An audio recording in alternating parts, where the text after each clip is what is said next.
안녕하세요. 국어 가르치는 이채린입니다. 이번에 다원에서 고2 독서 특강을 맡게 되어서 오늘 독서 특강 설명을 간단하게 해보려고 합니다. 자, 우선은요. 제 소개를 먼저 진행하려고 하는데요. 선생님은 서울대 국어교육과를 졸업했고요. 선생님 본인이 수능국어 만점 출신으로서 여러분들을 수능 만점의 길로 인도하기 위해서 지금 10년 차 대치동에서 입시 강사로 활동을 했습니다. 현재 이제 시대인재 재수 종합반까지 들어가고요. 시대인재 대치, 목동, 반포 들어와요. 그래서 이번에 처음으로 고2 특강도 진행을 하게 되었는데, 자, 우리 친구들이 이제 바뀌는 수능을 경험하잖아요. 미리 준비하지 않으면 걱정이 많을 것 같아서 제가 여러분들 겨울방학 알차게 보낼 수 있도록 독서 특강을 준비하게 되었습니다. 지금 이채린이라는 강사에 대해서 아는 친구도 있고 모르는 친구들이 있을 것 같은데요. 요즘에는 좀 시대가 바뀌어서 우리 친구들, 또 어머니들 유튜브를 또 많이 시청을 하더라고요. 자, 200만 입시 유튜브 채널 미미민우라는 채널이 있는데 여기서 또 저를 본 어머니들 그리고 학생들도 있을 것 같습니다. 제가 거기서 현재 국어 영역을 해설하고 있는 강사로도 활동을 하고 있습니다. 자, 우선 간단하게 이렇게 제 소개를 마쳤고요. 자, 본격적으로 일단은 올해, 지금 수능 끝난 지 얼마 안 됐기 때문에 올해 수능이 어땠는지 간단하게 얘기해 보려고 합니다. 자, 우선은 올해 수능 국어가 상당히 어려웠다. 이 얘기는 들어봤을 거예요. 수학보다도 국어에서 표준 점수가 지금 높게 잡히면서 상위권들은 특히나 국어에서 지금 변별력을 갖춰야 되는데, 자, 문제는 뭐냐? 자, 27학년도 입시 그리고 28학년도 입시는 차이가 있죠. 현재 이제 예비 고3 친구들 같은 경우는 27학년도 수능을 치를 거고요. 그리고 우리 고2 친구들은 28학년도 수능을 치를 텐데요. 이 수능은 정말 많이 다릅니다. 여러분들도 알고 있을 거예요. 자, 우리 28학년도 입시를 치를 예비 고2 친구들은 어떤 수능을 경험하죠? 자, 우리 친구들은 전 과목 통합 수능을 경험하면서 자, 현재 국어, 혹여나 모르는 분들도 있을 것 같아서 제가 간단하게 설명을 해드릴게요. 자, 지금은 공통 과목이랑 선택 과목 체제를 이렇게 나눠서 시험을 봅니다. 공통 과목에서 독서와 문학, 그렇죠? 자, 그리고 선택 과목에서는 화법과 작문, 그리고 언어 매체, 이 두 과목 중에 하나를 선택해서 여러분들이 27학년도 이 입시를 치를 학생들은 선택을 해서 봐야 됩니다. 자, 선택은 11문제. 나머지 34문제가 공통 과목에서 출제가 되었는데요. 예비 고2 친구들은 이 수능 체제로 수능을 보는 것이 아니라 이제는 선택 과목이 다시 빠지고 아주 예전 수능처럼 화작 그리고 언어 매체 중에 문법으로 통합이 되면서 여러분들은 모든 게 다 통합된 국어를 다시 만나게 될 겁니다. 자, 어찌 보면 바뀌고 나서 처음으로 수능을 보는 거기 때문에 우리 친구들이 어떻게 대비해야 될지 좀 막막할 수 있을 것 같아요. 근데 이 얘기를 좀 드리고 싶어요. 자, 우선 27학년도 입시도 만만치 않을 거지만 28학년도도 마찬가지입니다. 통합사회랑 통합과학으로 지금 탐구 과목도 체제가 바뀌죠. 탐구 과목이 체제가 바뀌면서 사실은 탐구 과목보다는 이제 국어 수학에서 다시 한번 변별력을 주는 그런 수능의 흐름으로 갈 확률이 굉장히 높은데 미리 알고 대비를 하지 않으면 사실 지금 예비 고2 친구들은 나중에 수능장에서 굉장히 당황할 수가 있습니다. 자, 왜 그런지 한번 볼게요. 사실 자, 이건 메가스터디에서 제가 가지고 온 오답률 표인데 여러분들 잘 안 보일 수 있어서 제가 말로 설명을 좀 해볼게요. 지금 올해 독서랑 문학 선택 과목 중에 어디가 어려웠다. 뉴스를 본 친구들도 얘기 좀 들어봤을 수 있는데 지금 올해요. 독서랑 문학 그리고 선택 과목 중에 우선 독서가 가장 어려웠다. 뉴스에서 이 기사 많이 봤을 거예요. 실제로 독서가 예년에 비해서는 까다롭게 나왔습니다. 그리고 사실은요. 독서는 미리 대비되어 있지 않은 친구들이라면 단기간에 아주 고득점을 받기가 좀 어려워요. 그래서 기본적으로 6월, 9월 모의고사 난도만 그냥 생각을 해서 독서 공부를 안 했던 친구들은 이번 수능에서 많이 당했을 확률이 높다. 그리고 사실은 언어 매체, 이 선택 과목 쪽도 좀 어렵게 나오긴 했습니다. 근데 어찌 되었든 여러분들이 좀 알고 있으면 좋은 게 뭐냐면요. 공통이랑 선택 과목 중에 항상 좀 오답률이 높게 나오는 건 독서예요. 여러분들이 안정적으로 1등급이나 만점을 받고자 한다면 사실은 독서 기반이 좀 탄탄해야 됩니다.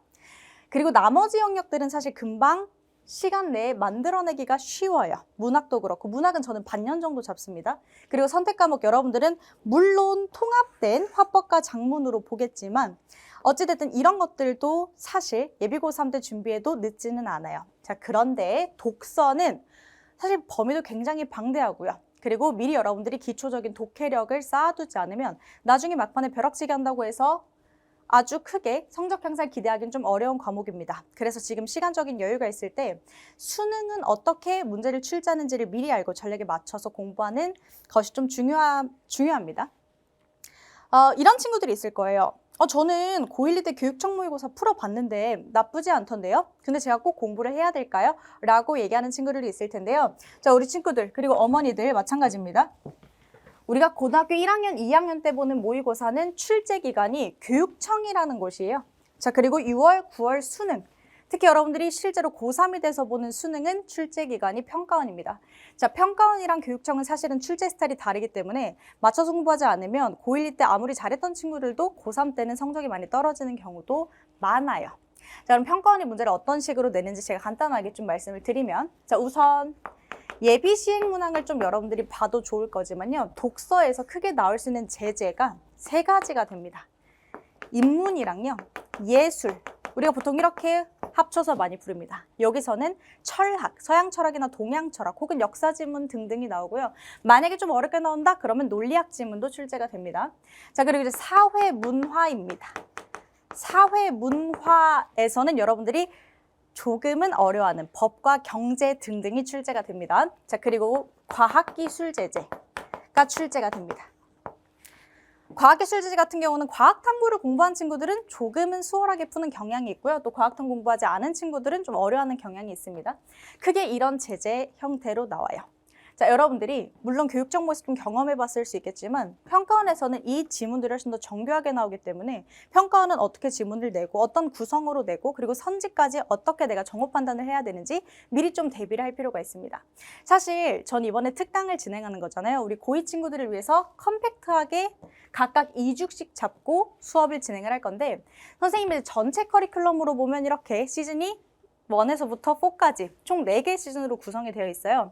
근데 이제 그 중에서도 12월부터 2월 이 겨울방학 때 제가 중점적으로 생각하는 것은 평가원과 교육청 기출분석입니다. 근데 우리 친구들이 고3의 모든 지문들을 사실 미리 다 풀 필요는 없고 이 중에서 앞으로 예비 고3이 되기 전에 반드시 풀어야 되는 핵심적인 지문들 선별해서 같이 한번 진행을 해볼 거예요. 자, 그래서 독서는 총 6주차로 구성이 되어 있는데 자, 올해요. 수능에서 어떤 지문이 가장 어려웠는지 혹시 알고 있나요?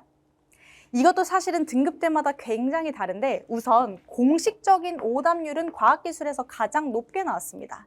열팽창과 관련된 지문이 나왔어요. 자, 그런데 마찬가지입니다. 보편적으로 오답률이 높은 문항은 이쪽이었으나 우리 1, 2등급 친구들, 상위권 친구들이 어려웠던 지문은 인문 파트였어요.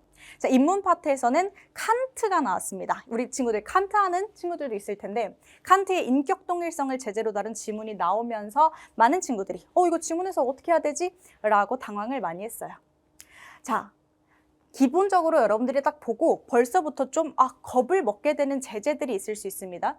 어떠한 제재를 만나도 사실은 기본적인 독해 원리를 가지고 풀어야 돼요. 그래서 제가 어떻게 수능 지문을 잘 읽을 수 있는지 기본적인 독해 원리 먼저 설명을 하고 제재마다 조금씩 더 신경 써야 되는 포인트들과 평가원이 어떤 식으로 문제를 출제하는지를 매 주차마다 다룰 겁니다. 그래서 1주차 때는 인문, 2주차 때도 인문, 그리고 예술까지 나아가서요.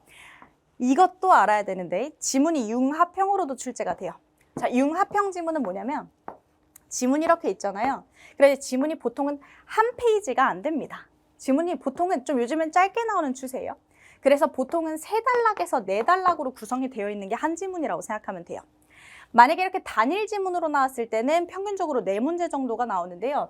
이 단일 지문을 융합을 해서 지문 2개가 나오는 것, 이것은 여러분들 예비 고2 친구들도 변화하는 수능에서 동일하게 만나보게 될 겁니다.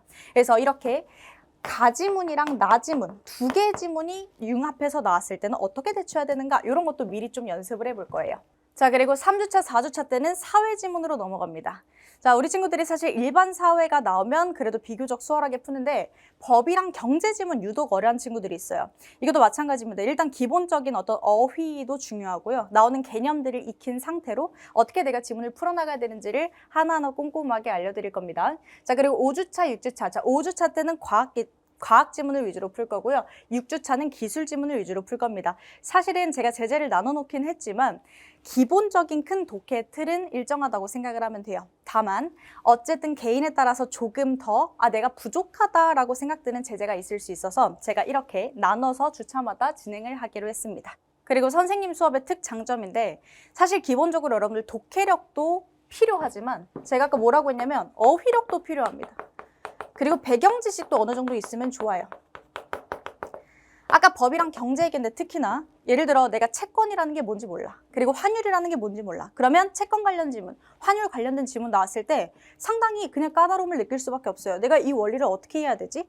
자, 그렇기 때문에 사실 평가원에서 이미 기출되었던 지문 중에 반드시 알아야 될 필수 배경 지식까지 여러분들이 가미해서 공부를 한다면 사실 독해력이 조금은 약했던 친구들도 급격하게 성장을 많이 할 수 있습니다. 그래서 사실 여기까지 건드리는 그런 강의가 많지는 않을 건데요. 저는 배경지식도 되게 중요하게 생각을 해서 같이 특강에도 녹여내려고 합니다.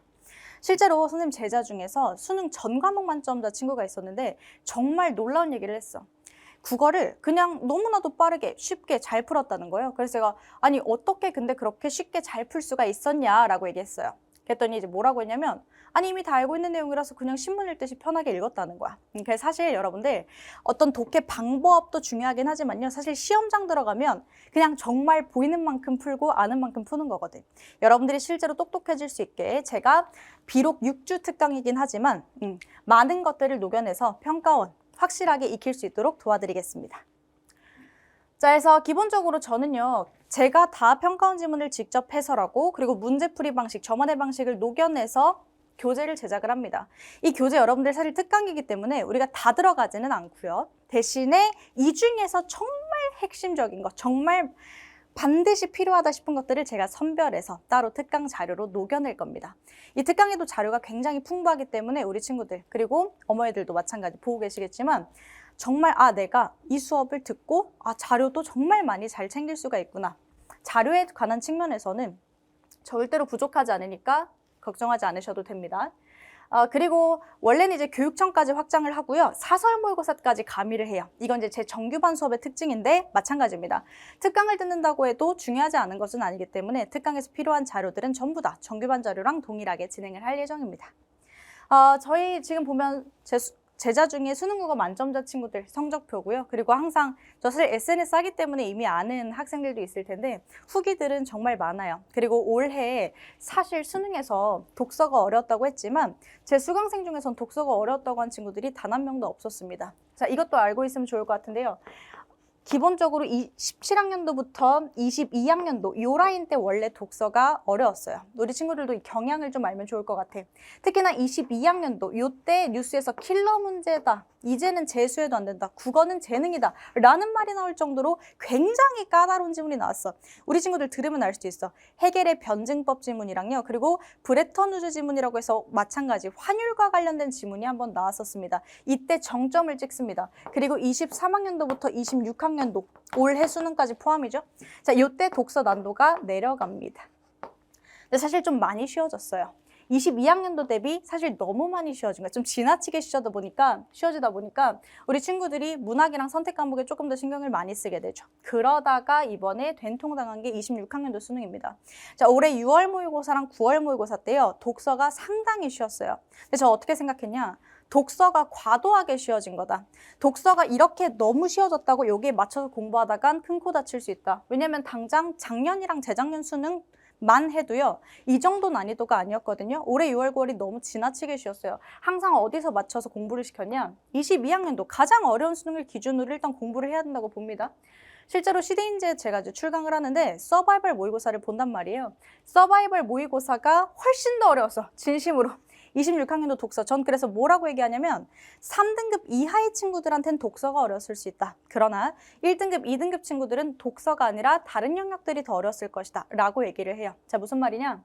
미리 준비를 하면 시험장에서 여러분들 절대 당황하지 않고요. 독서? 어렵지 않은데 왜 다들 어렵다고 하지? 라는 생각을 느낄 수가 있을 겁니다. 실제로 수많은 친구들이 증명을 했고요. 저 독서, 내가 재능이 없는 줄 알았는데 그게 아니네. 제대로 알고 배우면 다 할 수 있구나.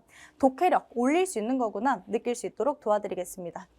그래서 저희 다양한 수강 후기들은요. 제 SNS 채널에서도 또 확인을 할 수 있으니까 봐주시면 좋을 것 같고, 자, 그래서 우리 이렇게 6주 동안 컴팩트하게 독서 특강 진행을 해볼 건데 잘 공부해서 누구보다 유리한 고3 시작해봤으면 좋겠습니다. 그리고 수능도 원큐에 정말 좋은 성과를 낼 수 있도록 제가 최선을 다해서 도와드리겠습니다.